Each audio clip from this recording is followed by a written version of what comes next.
Son las 12 menos 20 y vamos a empezar de nuevo. Y esto se pone al revés, no. Y vamos a empezar de nuevo con un nuevo invitado, con un nuevo participante,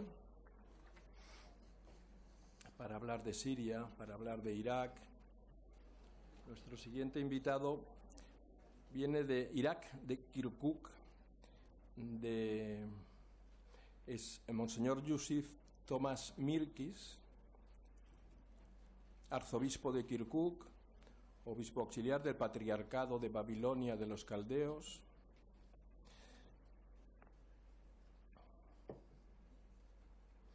Monseñor Kirkuk es doctor en Teología e Historia de la Religión y licenciado en Antropología.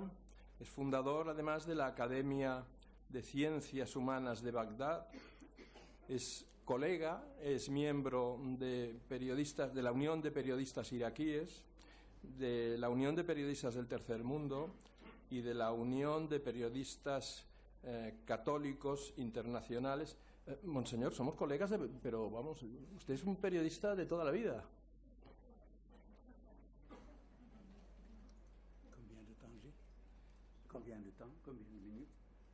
¿Cuánto tiempo tengo?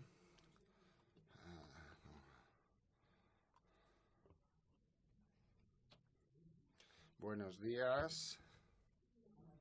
Nos ha planteado el tema más difícil, quizás las persecuciones de los cristianos en Irak y en Siria. Creo que es un tema difícil, que desde el siglo II, la letra Diógenes, la carta Diógenes, intentaba responder por qué los cristianos son perseguidos.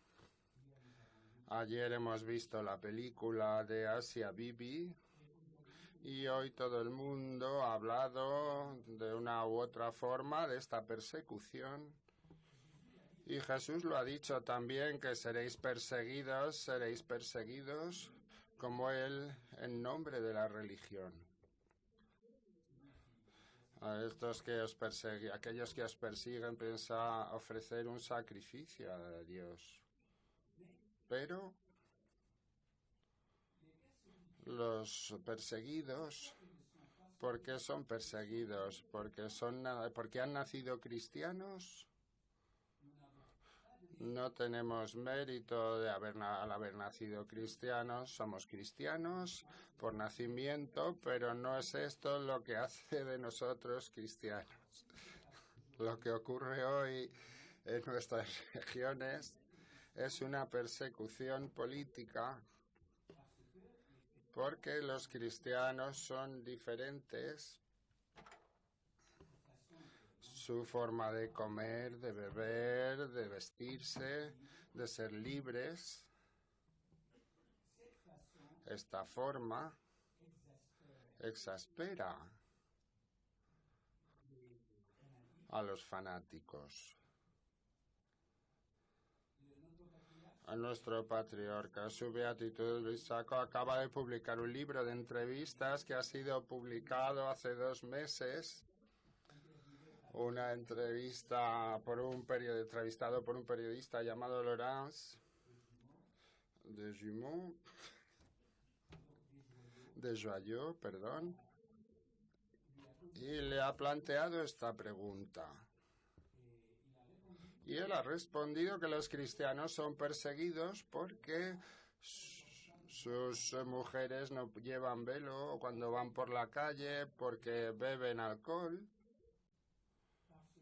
porque son diferentes, y todos los fanáticos del mundo no aceptan la diferencia.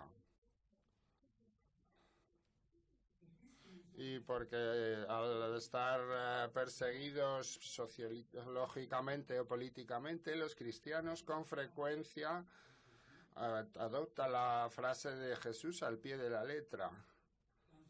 Cuando Jesús dice ser prudentes como serpientes y sencillos como palomas, las palomas cuando se escapan, cuando se hace un ruido, las palomas huyen.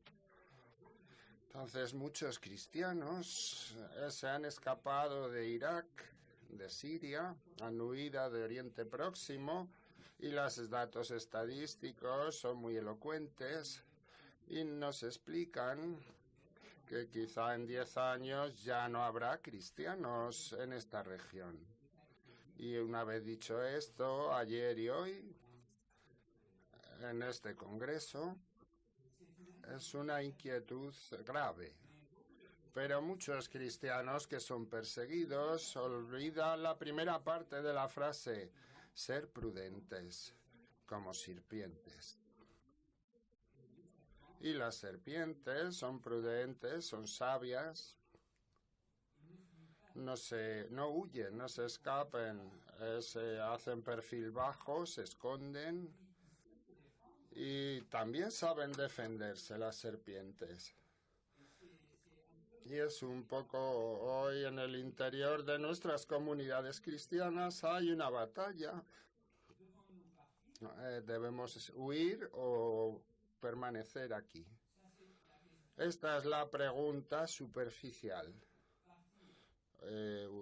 Huir. Yo he visitado casi toda nuestra diáspora cristiana iraquí, que están dispersos por todo el mundo. Creo que somos una de las comunidades más dispersas del mundo, la misma familia, quizás no en países diferentes, pero en continentes diferentes. Tengo 4 hermanas y cada hermana está en un continente: Australia, Canadá, Europa, en Holanda y una en Irak. 4 continentes. Esta dispersión es otro problema. Y se han huido, se han instalado en estos países, pero no se está claro, no es fácil para ellos. Esta persecución sociológica y política no ha generado nada bueno para estas personas, y desde hace 20 años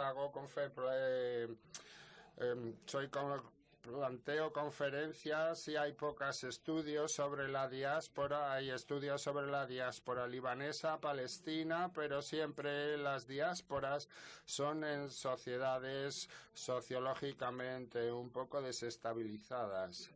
¿Qué es lo que queda? Los que quedan, aquellos que con independencia del coste tratan de mantener una presencia cristiana en Irak, también tienen muchos problemas, porque solo el hecho de quedarse no quiere decir nada. Es necesario poder dar testimonio, es necesario poder evangelizar. Y la palabra evangelización en árabe es una palabra tabú, tabshir. La palabra ha sido utilizada contra nosotros como razón de motivo de una persecución directa. Vosotros hacéis evangelización. Bien, hace 30 años que trabajo en Irak como profesor de teología, como editor, como periodista y como editor del Catecismo Nacional, como editor también de revistas para la infancia y para adultos también. He intentado durante estos 30 años de corregir un poco la palabra, el significado de la palabra evangelización. Tabshar quiere decir propagar la buena nueva. Cuando ustedes comen en un buen restaurante, vosotros le diréis a los amigos, este restaurante es bueno. No es propaganda o de proselitismo. Es verdaderamente hablar de algo que me ha dado placer. Si yo soy cristiano y Jesucristo me da bienestar, si yo no predico, eso, desgraciado de mí si no puedo predicar, afirmó San Pablo. Lo que yo he probado de Jesús es muy bueno, es muy agradable, yo les debo decir lo que he sentido con él. Es como la samaritana que fue sin tener vergüenza a su pueblo Chihara para decirles, he aquí a alguien que me ha dicho todo lo que he hecho. No era Cristo, y al final ellos le dicen, nosotros ya no creemos a causa de tu palabra, sino porque lo hemos visto. Así que la evangelización tiene dos etapas. La primera hablamos de alguien y la segunda nos encontramos con esta persona. Y es por esto que durante estos 30 años he intentado sembrar la palabra de Dios. Yo me centro en una forma de hacer, les cuento un poco mi trabajo con la Biblia solamente, porque me gustaría anunciarles hoy que hace un mes he salido por primera vez en la historia la primera Biblia kurda. Se ha publicado la primera Biblia católica en kurdo. En la introducción afirmo, yo ofrezco a mis hermanos kurdos que hablan kurdo, les ofrezco lo que tenemos de más precioso, la palabra de Dios, el Evangelio y los Salmos, con un CD que, para aquellos que no saben leer, de esta forma podrán tener contacto con la palabra de Dios. No es un proselitismo, es evangelización. Les doy un libro, ustedes son libres de leerlo o no, en su idioma kurdo, tienen algo que les permite descubrir quién es Jesucristo. Esto se ha publicado hace 2 meses y antes había Biblias, se publicaban Biblias en las que he trabajado para importar, gracias al organismo de publicación bíblica en Jordania y Líbano, a sociedades que me han ayudado en Finlandia, que me han ayudado a publicar 2 Biblias, una en arameo y otra en árabe. Con este trabajo de distribución, de propagación de Biblias en Irak, somos como bajo el régimen de Saddam Hussein, estábamos como en Cuba. El régimen prohibía cualquier entrada de Biblia. La Biblia era un libro prohibido. Desde el año 73 hasta el 84, cuando me instalé en Bagdad, descubrí que la Biblia estaba prohibida. El régimen había lanzado una prohibición a través de en todas sus fronteras. Cuando había Biblias, las prohibía y las eliminaba. He intentado, como la serpiente, entrar en las oficinas, en los organismos para levantar un poco la prohibición y llegado por primera vez a hacer entrar 1000 ejemplares de Biblias católicas. A continuación 3000, luego 10.000 y al final 1,5 millones de Biblias se han distribuido en Irak.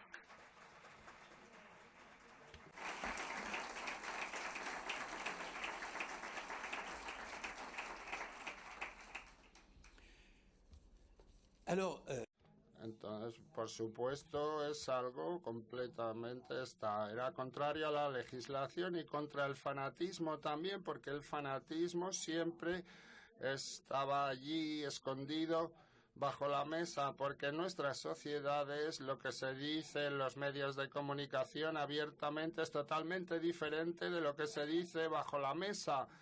Lo que ocurre es esto, que es la gran parte de nuestros problemas, de nuestra desgracia. No sabemos de dónde viene la persecución, porque bajo el régimen antiguo y bajo el régimen actual, nosotros no sabemos quién es quién. No sabemos. Es por esto que con el régimen dictatorial teníamos miedo. Con el régimen de no gobierno que tenemos actualmente, genera un estado de ansiedad. No sabemos quién es su amigo, quién es enemigo, y esto es lo que hace que haya una desaparición de la autoridad, del liderazgo en nuestras sociedades. Jesús también ha dicho, no tengáis miedo de aquellos que matan el cuerpo, tener miedo de aquellos que pueden hacer descender el alma y el cuerpo al infierno. ¿Por qué? Cuando se dice los cristianos son perseguidos porque sociológicamente no tiene mérito. cuando han entrado hace 4 años en la iglesia de Notre Dame de la Délivrance en Bagdad, han disparado a las mujeres y a los niños, han matado a 48 personas. Estas pobres gentes no se han ofrecido como los mártires de las catacumbas, los mártires de Roma. Son personas que son víctimas de un gran proyecto y se han encontrado por azar en la iglesia ese día para ser matados. Hay una especie de amalgama y de mezcla de sentido para llamar a alguien mártir, todos los inocentes son mártires, pero en realidad los cristianos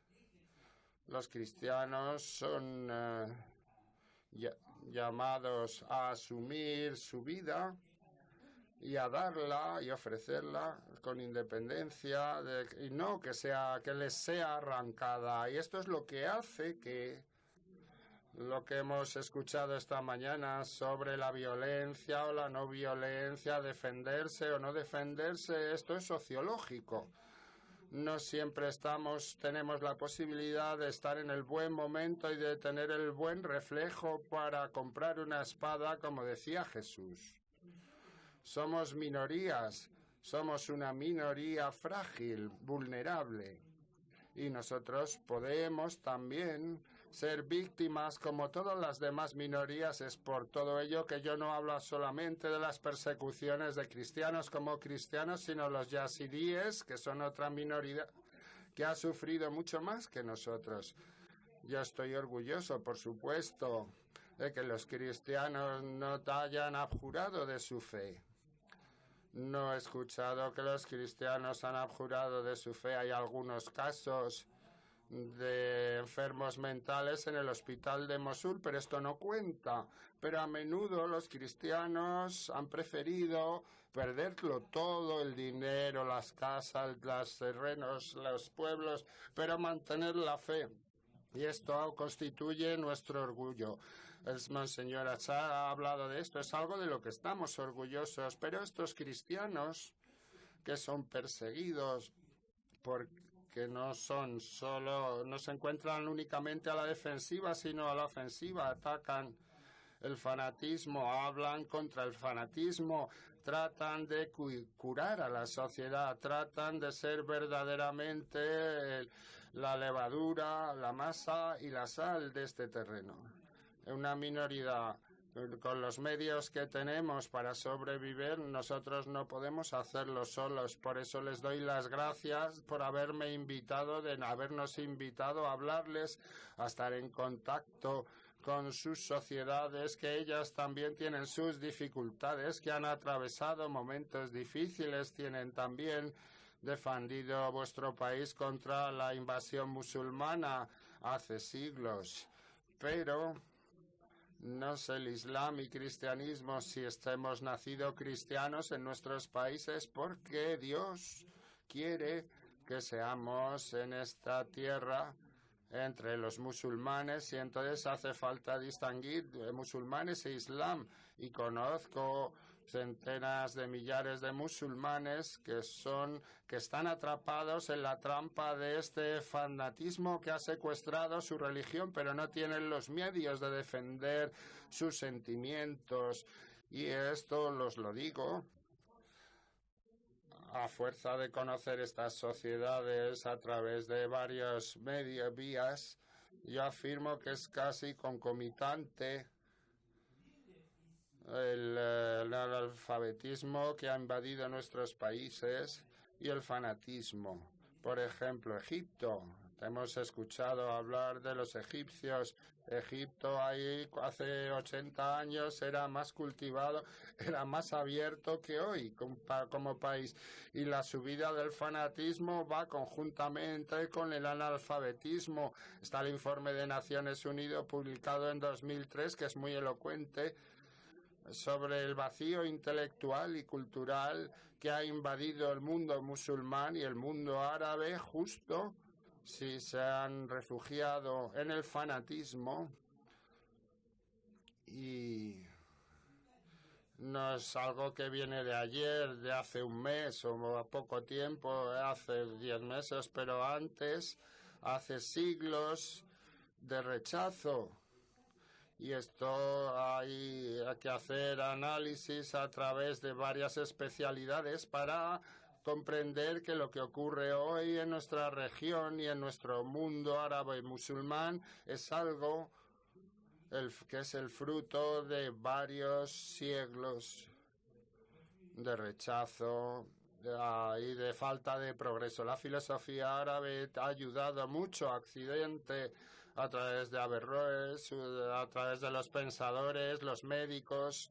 Sí, Santo Tomás de Aquino, que era nuestro patrono de nosotros los dominicos, que ha recogido el pensamiento árabe, que fue perseguido por los fanáticos de Francia. El arzobispo de París en 1274 ordenó quemar los libros de Santo Tomás de Aquino porque se basó en Averroes, un musulmán.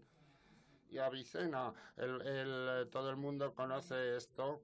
Cómo ayudar a curarse de este fanatismo, cómo ayudar a nuestras sociedades. No es una cuestión dicotómica, negro, blanco, musulmán y cristiano, ni los cristianos. Nosotros somos todos iguales, hay diferencias, existen diferencias entre ellos, pero los musulmanes también son diferentes entre ellos. Por eso yo creo que el ayornamiento que la Iglesia Católica ha hecho en el Vaticano II hace 50 años, actualmente nosotros rezamos, nosotros deseamos que la sociedad musulmana, que la religión musulmana trata de hacerlo, y yo les garantizo que hemos empezado a hacerlo gracias a los medios de comunicación, a Internet, a todos los medios de comunicación extraordinarios que actualmente ponen delante de todo el mundo, entran en sus casas las ideas que antes teníamos problemas para proponerlas. Por todo ello, considero que hay un trabajo enorme que se debe hacer a la hora de fomentar este pequeño pulgar, estas pequeñas piezas que se encuentran por todas partes y que tratan de curar esta sociedad. Ellos mismos van a curar sus propias sociedades, ellos mismos van a levantarse de esta pesadilla, de este cáncer que ha invadido nuestras sociedades. Por otra parte, yo soy un nuevo obispo. Desde hace 15 meses he debido afrontar al mismo tiempo el aprendizaje de mi profesión de pastor y también tratar de ver cómo,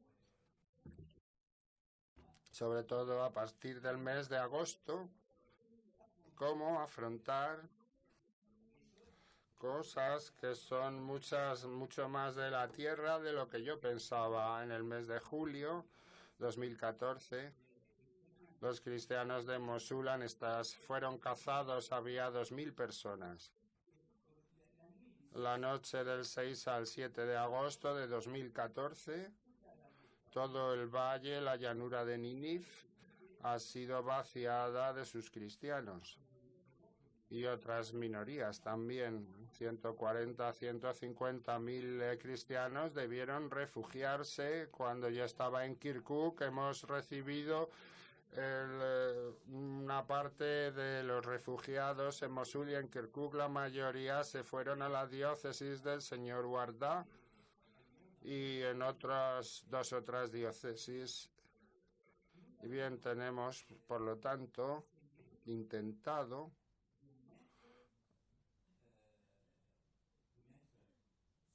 de poner en marcha un sistema de acogida para estas personas. Hacía falta resolver muchos problemas logísticos, encontrar casi tantas personas que vivían en mi diócesis. El mismo número de personas ha venido a refugiarse en esta misma diócesis. Hacía falta alimentarles, darles vivienda, vestirles y sobre todo ayudarlas a superar el trauma. Ha sido necesario reflexionar y encontrar 1000 formas para hacer frente a una situación para la que no estábamos preparados. Voy a contarles una historia para mostrarles cómo una sociedad puede afrontar un trauma. En uno de nuestros barrios había una casa de 3 habitaciones y un salón. Y este señor tenía a sus niños, sus hijos, sus nietos, y ha recibido refugiados. En un total, los que habitaban en esa casa vivían 71 personas, dormían por todas partes. Pero como había niños y jóvenes, la casa era pequeña, el pobre señor, el padre, ha tenido un pequeño problema de corazón, un pequeño infarto. Fue transportado al hospital y sus hijos se acercaron a él y le han dicho: quizá papá, los niños que lloran, el ruido, ¿es eso lo que te ha fatigado? ¿Quieres que les pidamos que se vayan, que encuentren un refugio en otra parte? Y el Señor ha dicho esta frase extraordinaria, ha dicho eso: no, ante todo no. ¿Y qué hacéis con la hospitalidad? No tenemos derecho a hacer eso. Incluso si yo tengo mi problema, no tenemos el derecho de expulsarles. Este ejemplo se multiplica por 100 de personas que han dado todo, que han recibido a las personas, ofrecido sus casas, tratado de ayudarles, y esto es verdaderamente la hospitalidad cristiana. Es un testimonio que les ofrezco. Estoy orgulloso. Quizá el cristianismo tenga buenas ideas teológicas, pero creo en la práctica esta hospitalidad es eso. Lo es todo. Es lo esencial de la encarnación, del misterio de la encarnación. Él ha venido a su casa y los suyos no lo han reconocido. Este es nuestro testimonio, eso es lo que debemos hacer, bien ustedes y nosotros también, y al hacerlo somos iguales. No hay diferencias, quizá estén más tranquilos que nosotros, pero a nivel de la hospitalidad todo el mundo tiene una exigencia de dar delante del Señor. Por lo tanto, en mi diócesis, situada entre el Kurdistán y la otra parte central de Irak, entonces somos una región que habla árabe. Todos los que son refugiados hablan árabe y no han aceptado en las universidades y los establecimientos académicos del Kurdistán. Así que han venido a mi casa, a mi diócesis, no solamente las familias, sino también los estudiantes, y era necesario encontrarles de qué vivir y cómo continuar el año escolar. Hemos recuperado el retraso escolar y ahora 150 estudiantes universitarios han podido recuperar su año escolar, así que no se ha perdido nada. Los médicos, los farmacéuticos, todo el mundo ha venido a refugiarse en nuestra diócesis, y hemos intentado encontrar cómo ayudarles a superar esta situación. No podéis imaginar el trastorno, la desestabilización que estos acontecimientos de Daesh han generado en nuestra sociedad y a nuestra moral, y les aseguro que tengo más problemas con mis cristianos que con los no cristianos, por supuesto. Tenemos miedo. Son a 13 kilómetros de Kirkuk. No sabemos cuándo nos van a invadir. El miedo también forma parte de nuestra lucha. Es necesario luchar contra la desesperación, contra el miedo. Si los cristianos que han nacido cristianos sociológicamente consideran que es necesario partir para salvarse, para salvar a sus hijos, yo les digo, ¿y los otros? ¿Y los demás? ¿Qué haremos por ellos? Los voy a hacer reír. Nínive les celebré a causa del libro de Jonás. Jonás era el primero Daesh. el primer ISIS, porque estaba muy contento de que Dios haya dicho Nínive, yo voy a destruir Nínive. Para un judío destruir Nínive era algo extraordinario, era la ocasión extraordinaria. Por eso no ha querido obedecer a Dios y se escapó hacia España. Tarsís era España, es el otro nombre de España. Se escapó de Jerusalén y se fue a España en lugar de ir en la otra dirección hacia Nínive. El Señor quería darle una buena lección porque esto se escribió en el siglo III antes de Cristo. Ya en el siglo VI ya se había demolido.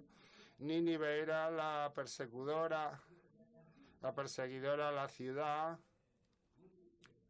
maldita que había provocado el primer exilio y había destruido el rey de Israel antiguamente. Así que demolir a las personas, destruir a la ciudad era lo que Jonás quería. Y Dios ha querido hacer lo contrario. Nínive se va a convertir y Jonás es el que va a ser aquel que reciba la lección. No puedo destruir Nínive porque hay 12.000 niños, sin tener en cuenta los animales. Y esta era la primera mención ecológica en el Antiguo Testamento. Así que Jonás es el que fue trastornado o cambiado, y los cristianos son los que deben convertirse, ser cambiados. Para nosotros es muy difícil ver el mal, de no demonizar al otro. Hemos pasado mucho tiempo, demasiado tiempo, a dividir el mundo en bueno y malo, diablos. No. En todas partes hay personas, hay bien y mal. Estamos mezclados, y ser cristiano no quiere decir estar del buen lado. Eso es lo que hacen los fanáticos, la depuración étnica, lo que hacen actualmente. Los Daesh quieren un Estado islámico puro, sunita. Pero en realidad las víctimas no son los cristianos únicamente, ni los hachidís, y las víctimas son los sunitas, ellos mismos. No hay refugiados, hay más refugiados sunitas que de otros orígenes. Han superado los 4 millones. El gobernador de Kirkuk me ha dicho que solo en Kirkuk como refugiados tenemos 400.000 personas. Para una región que solo tiene 1.400.000 refugiados. No hay espacio, no hay bastantes infraestructuras para acogerles y para ayudarles. Esta es nuestra situación, y en el interior de esto, si no vemos más que a nosotros mismos los cristianos, si miramos un poco en el espejo, no vemos a los demás. Dios tiene piedad de los demás, de todos estos ancianos, enfermos y niños. Tenemos un pequeño dispensario en nuestra catedral, y les voy a decir que los voluntarios que trabajan en este dispensario, la mayoría son musulmanes, no son cristianos. Yo he dicho los médicos musulmanes que vienen a prestar sus servicios gratuitamente, y tengo solo 5 cristianos. Y estas personas de buena voluntad que quieren ayudar, que quieren aliviar el sufrimiento. Tengo medicamentos que vienen de todas partes, amigos que vienen de todas partes para ofrecer sus servicios, muchos servicios. No solamente hay falta de alimentos, hay otros, un grupo de teatro que hace obras para los niños, trata de superar el trauma. Hacen carnavales para los niños, tratan de hacer canciones que dan esperanza. Había una canción que decía: yo río incluso cuando lloro, yo río incluso cuando estoy triste, porque yo tengo esperanza en ti. Y repetir palabras de este tipo se pone sobre el terreno al poeta, a los músicos, en los coros. Incluso Incluso los clown pueden dar la vida mucho más, hacer la vida mucho más ligera y agradable. Así que visitamos los campos de refugiados y les damos esperanza. No tengáis miedo, pero tener miedo. Esa es para mí la frase de Jesús. No tengáis miedo a los que matan el cuerpo, pero tener miedo de aquellos que pueden ensombrecer el alma. Y yo creo que esta advertencia nos afecta a todos. Como es que aquí en Occidente, los cristianos de Occidente pueden ayudarnos. Yo creo que pueden ayudarnos siendo ellos mismos cristianos, siendo ellos mismos acordándose de sus valores. El problema existente en Occidente de separación entre la sociedad y la religión es quizá a causa del pasado, ha tenido consecuencias problemáticas y creo que actualmente los cristianos son diferentes de los cristianos de hace 4 o 5 siglos de la Inquisición. Los españoles sois célebres por la Inquisición. Y los dominicos también, mea culpa. Así que hoy, con un papas extraordinarios como Juan Pablo II, Benedicto XVI o Francisco, somos invitados a escucharles un poco más y a tratar de reanimar el fuego de la fe que tiene necesidad de ser reavivado. Quizá nuestros sufrimientos pueden ayudarles a reavivar la fe. Quizá los cristianos que deseen venir aquí se vean decepcionados. Muchas personas que han emigrado a Europa y a América, cuando me encuentro con ellos, dicen, desgraciadamente, tenía otra idea de los países occidentales. Me estoy decepcionado porque el comunitarismo no existe aquí, es el individualismo el que es mayoritario, que es lo más importante.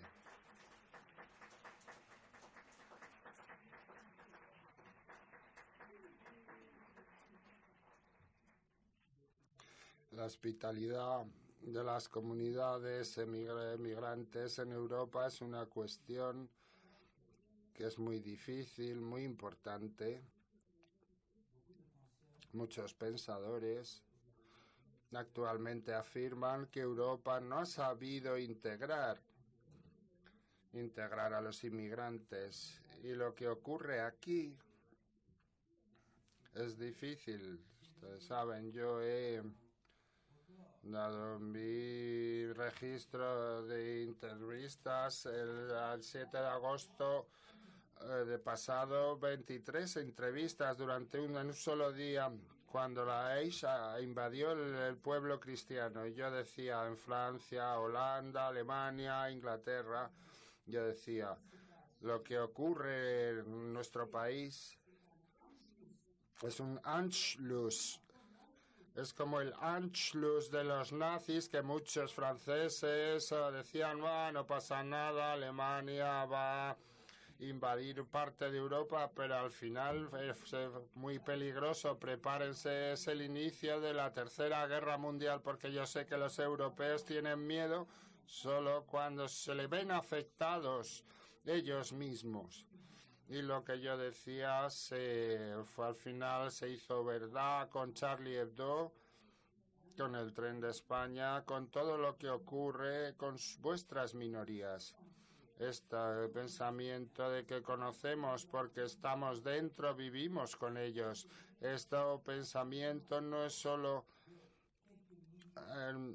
una cosa de millares de personas. La media de edad es de 20 a 25 años.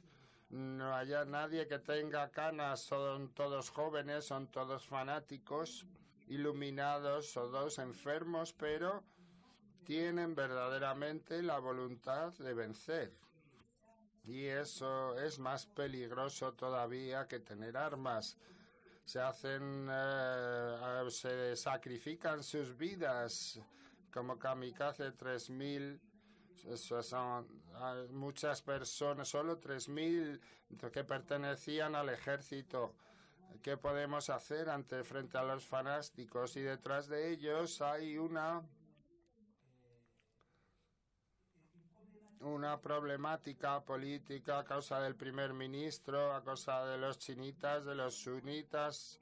Nos encontramos en pleno delirio ideológico, y este delirio ideológico no es la consecuencia que viene del vacío, es exactamente el inicio de este delirio después de la caída del muro de Berlín en 1989. Este delirio ha comenzado en ese momento, y este delirio son las ideas, pasan como los vasos comunicantes, pasa del mundo comunista, ha pasado a nuestras sociedades. La guerra de Europa, las 2 o 3 guerras con la guerra de España, han venido a nosotros. ¿Por qué? Porque es exactamente la misma lógica. Y nosotros los cristianos, ¿qué hacemos? ¿A dónde escapamos? Si todo el mundo quiere escapar, ¿quién va a curar esta sociedad? ¿Quién va a tratar de dar una palabra diferentes de la que entendemos en los medios de comunicación, de este fanatismo nacionalista o religioso? Es lo mismo. Hemos pasado del fanatismo de la nación árabe al fanatismo de la umma musulmana, es lo mismo. En realidad es una guerra comunitaria de comunidades, son comunidades que se enfrentan, personas que se aprovechan del miedo para tratar de inventar enemigos, y los Estados Unidos han venido a golpear nuestra región. En Irak no había ni armas de destrucción masiva, ni fanatismo, ni Al-Qaeda. Nuestros países hayan venido para hacer el cowboy y al final han fracasado. Han tirado bombas y se han marchado, y ahora todos los diablos, todos los demonios han salido del fondo de nuestra miseria. Actualmente el mundo entero debe reflexionar con nosotros, ayudarnos a dominar nuestros demonios, a cazar nuestros demonios. No es por azar que el Evangelio está cerca de poseídos y de demonios expulsados. Necesitamos cultura y necesitamos una nueva espiritualidad. Si saben ayudarnos, por favor, reflexionen. Con nosotros, y tratemos de no dispersarnos mucho, porque nosotros también en nuestras iglesias hay mucha dispersión. En nuestras iglesias hay muchas discusiones inútiles, muchas condenas de los unos y de los otros. Yo creo que es necesario orientarse hacia un buen objetivo e intentar avanzar juntos y crear quizá una nueva era con lo que Jesús quiso decir. Jesús, en la víspera de su muerte, 24 horas antes de su muerte, ha dado a sus discípulos su testamento, el Nuevo Testamento: amaros los unos a los otros. Así que amémonos todos los cristianos, y muchas gracias por todo.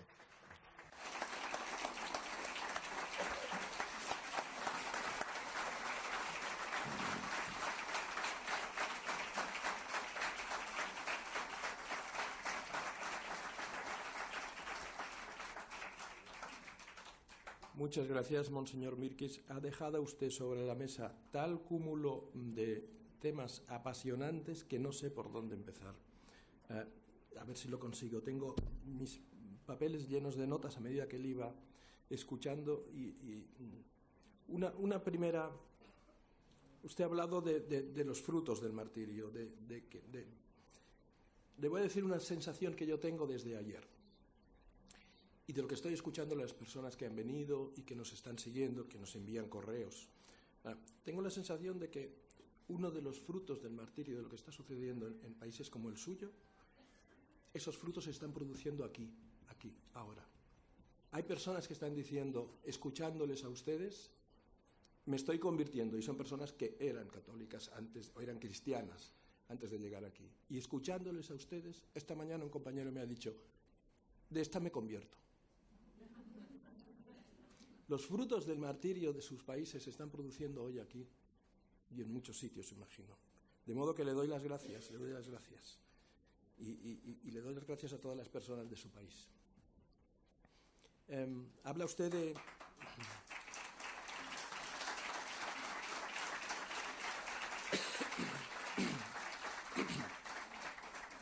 Habla usted de ayornamiento de las sociedades musulmanas y de que ellos mismos están superando sus propias situaciones y están haciendo una suerte de concilio Vaticano II poco a poco en el seno de sus sociedades. La reacción fundamentalista, terrorista, yihadista, ¿no es fruto de ese ayornamiento? Es decir, a medida que progresa la sociedad musulmana, ¿no se hace más violenta en algunos de sus sectores? ¿Como miedo a ese cambio? ¿La yihad viene de ese cambio a mejor de la sociedad musulmana?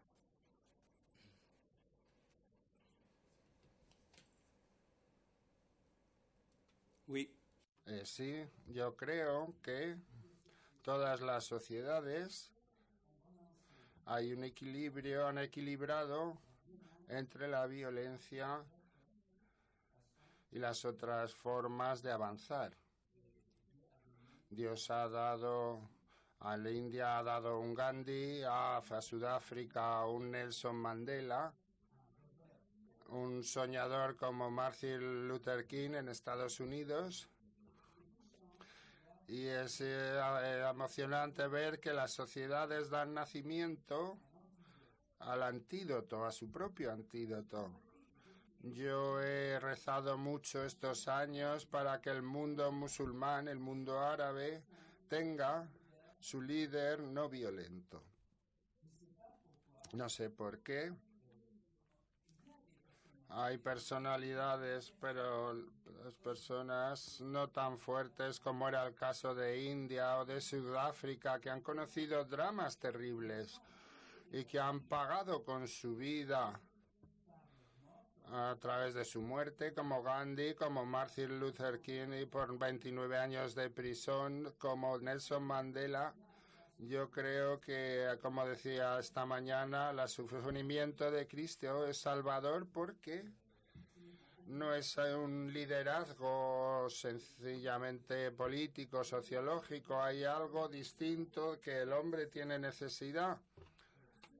Este repliegue en nuestras sociedades, esta fragmentación de la sociedad hace que no sea tan fácil tener sospechas de los demás.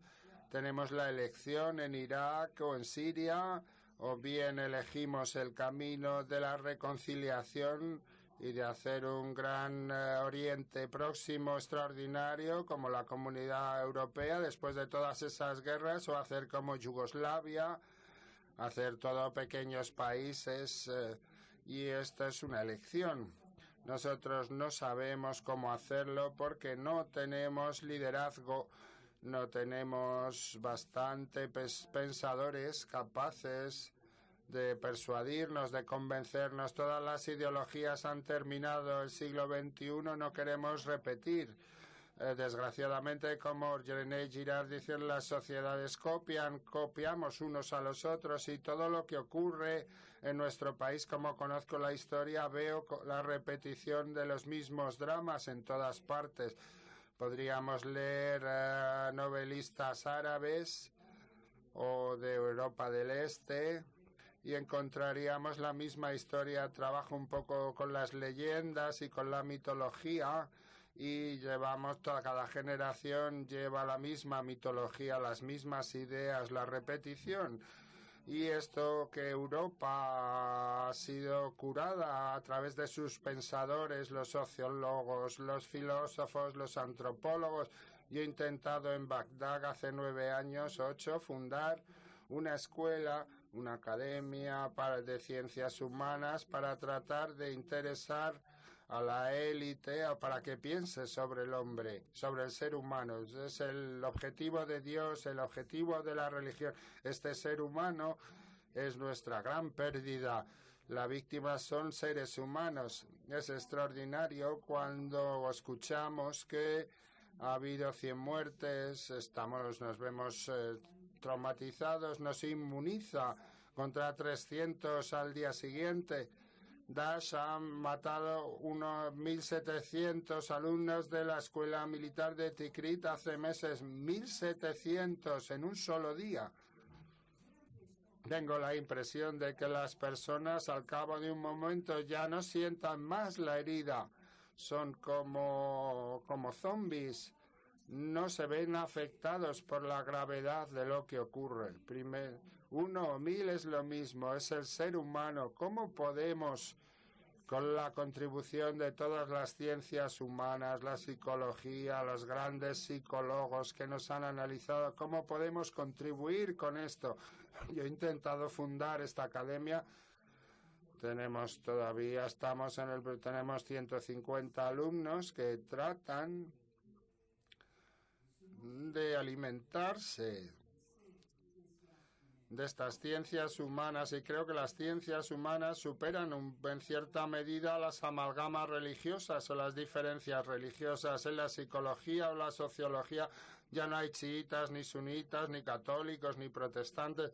Hay sabios que han trabajado y que pueden ayudarnos si podemos, por ejemplo, de una manera académica, aportar ayuda a nuestra sociedad en este plano. Sería algo positivo, sin duda.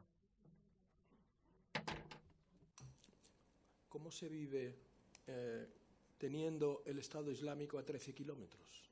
Apelo al periodista en esta ocasión. ¿Cómo describiría usted la vida teniendo el Estado Islámico a 13 kilómetros de la puerta de su casa?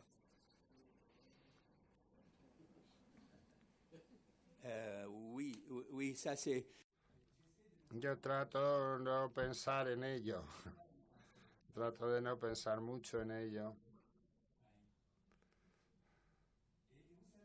Y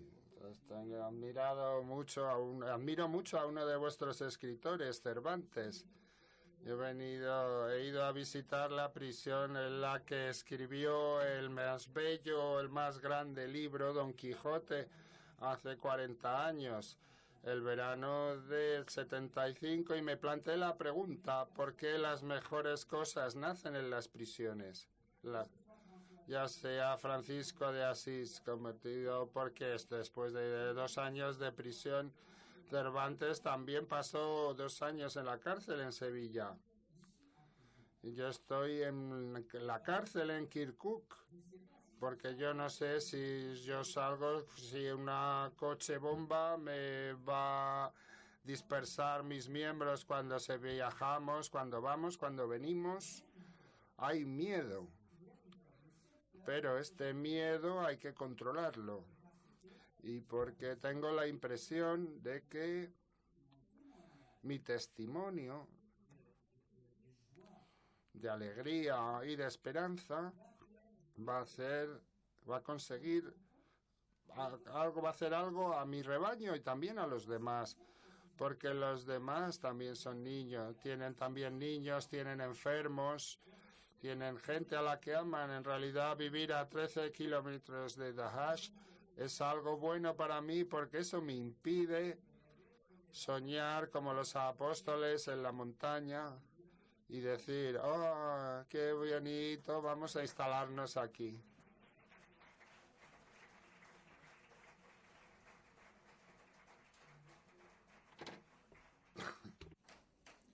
Ha mencionado usted un tema particularmente conflictivo en las sociedades europeas, especialmente en la española, y, en mi opinión, bastante sangrante: la inmigración.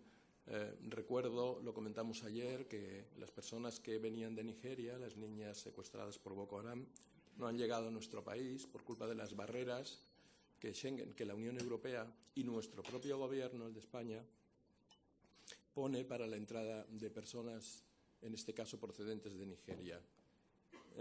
Y muy a menudo, demasiado a menudo, casi siempre, Europa y España utiliza la excusa del terrorismo para aplicar barreras que, en mi opinión, son bastante xenófobas.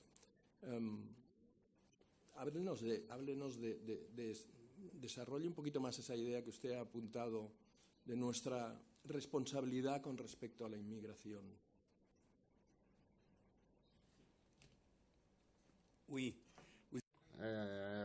Usted ha pronunciado la moda de las barreras. Las barreras existen en todas partes, incluso en la misma familia. Es más fácil construir barreras que construir puentes.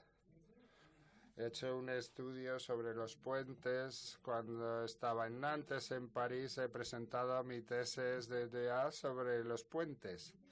Y descubrí que verdaderamente es una bonita historia que les voy a contar. Son dos hermanos, su padre ha muerto y estaban todo el rato peleándose. Había un arroyo que separaba las dos casas y han discutido tanto que el hermano más pequeño ha pedido a un albañil que construya un muro para no ver la casa de su hermano. Entonces se fue de viaje y cuando volvió, en lugar de construir un muro para separar las dos casas, construyó un puente. Y cuando el otro hermano llegó, vio el puente, ha creído que era el hermano el que ha pedido que construya el puente y le ha abrazado, y el otro dijo, está bien, está bien. Y se han reconciliado, así que le pidieron al albañil que se quedara a vivir con ellos y les dijo que no, que tenía que construir otros puentes en otras partes.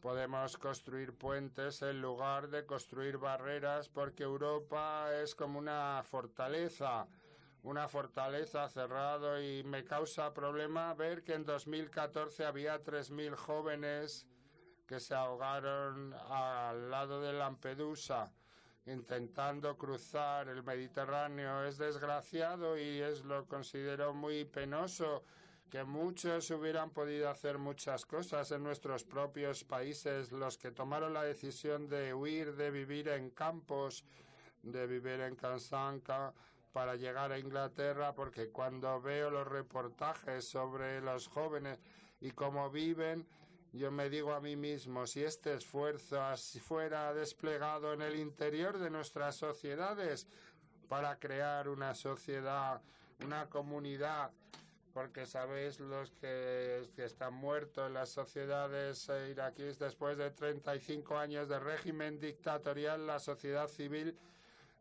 se ha eliminado. Ya no hay solidaridad civil. Pensamos que el gobierno puede hacerlo todo, que lo hace todo, es el que decide todo. Entonces nos hemos convertido en sociedades amorfas. No tenemos ninguna iniciativa, y esto es a causa de un régimen que mata las iniciativas. Actualmente, después de 12 años tras la caída del régimen, nosotros tenemos problemas para salir de esta psicosis del gobierno, de esperar todo del gobierno. Y esta dependencia es una dependencia política, una dependencia religiosa y una dependencia social. Yo lo que me interesa, si venís a nuestro país, hay personas que han visitado nuestras casas, son muy limpias en el interior, pero las calles están muy sucias. Y esto demuestra que en nuestra sociedad la calle no me interesa, la sociedad no me interesa, y eso yo lo digo a los católicos. Es un mea culpa a los católicos de todo el mundo en su vida civil y política. Su sentimiento civil y político es muy débil. He escrito un artículo de los 70 millones de cristianos en Estados Unidos que tienen mucho peso en no tienen mucho peso en Estados Unidos porque no tienen los pies sobre la tierra. Actualmente la sociedad iraquí, nuestros partidos políticos, somos 400.000 cristianos todavía en Irak. Como tenemos 8 partidos políticos y no se quieren mucho y no se entienden entre ellos, no solo la Iglesia es un poco creíble, por eso todas las ayudas pasan a través de la Iglesia. Yo no me he convertido en religioso o en obispo para distribuir dinero, eso me da una mala reputación si el dinero pasa a través de mí. Yo espero que la sociedad civil se ocupara de esto y yo dedicarme un poco como Jesús. Yo no estoy aquí, no soy el gestión como Judas. Esto es peligroso porque Judas tenía la llave de la caja en el cuadro de que tenía que ser el que tenía la llave de la caja.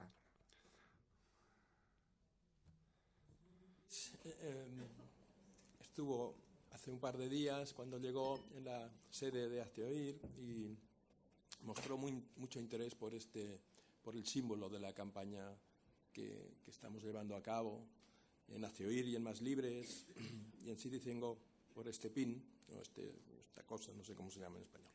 Y también por las pulseras de Más Libres, que sin duda ustedes conocen y que están basadas en ese logotipo de ahí. Y dijo que quería llevarse unas cuantas, le dimos unas bolsas para repartir a sus niños, decía, a sus alumnos. O sea, yo le pedía que nos mandara fotos de esos niños con esas pulseras. ¿Va usted a llegar a Irak y va a repartir cruces a los niños? ¿Es prudente? Of course. ¿Ya? Oui. J'ai pas compris. Sí, J'ai pas compris. Les enfants leur donnaient des... No, las pulseras que el otro día se llevó cuando estuvo en nuestra sede y los pin que se llevó, que comentó que se lo iba a entregar a los estudiantes y a los niños de la catequesis y tal. Y yo pregunto, ¿esos símbolos religiosos cristianos se pueden llevar con comodidad por Kirkuk? ¿Es prudente que los niños lo paseen, los jóvenes lo pasen por la calle? Oui. Sí, yo lo haría, estarán muy felices, porque en Kirkuk, en Suleimanilla, las personas no tienen vergüenza de llevar símbolos religiosos. Esto depende de su edad. Por ejemplo, los empleados, los médicos, los farmacéuticos no quieren parecer demasiado diferentes, poner cruces en sus consultas, pero eso es debido a la susceptibilidad de la sociedad. Tratar de negociar un poco nuestra presencia y los servicios que prestamos. Pero en los casos de los niños no es algo... Lo podemos hacer muy fácilmente.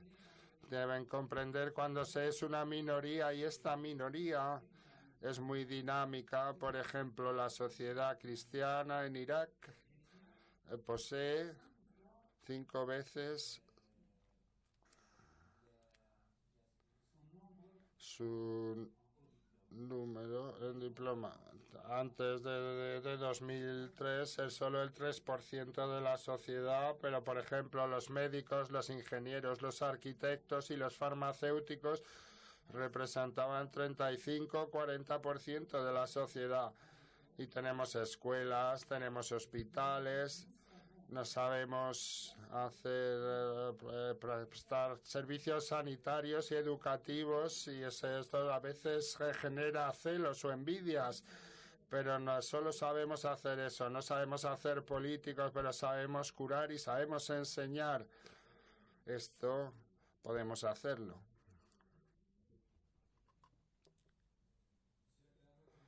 Sé que ha pronunciado usted, decía usted que les podemos ayudar siendo cristianos. Pues apliquémonos el cuento los que somos cristianos. Monseñor, no sé cómo agradecerle el ratito que ha estado aquí contándonos todo esto y el viaje que ha hecho, y desearle lo mejor del mundo para cuando regrese, a usted, a las personas que le rodean, a las personas de su diócesis, a toda la Iglesia de su país. Muchas gracias.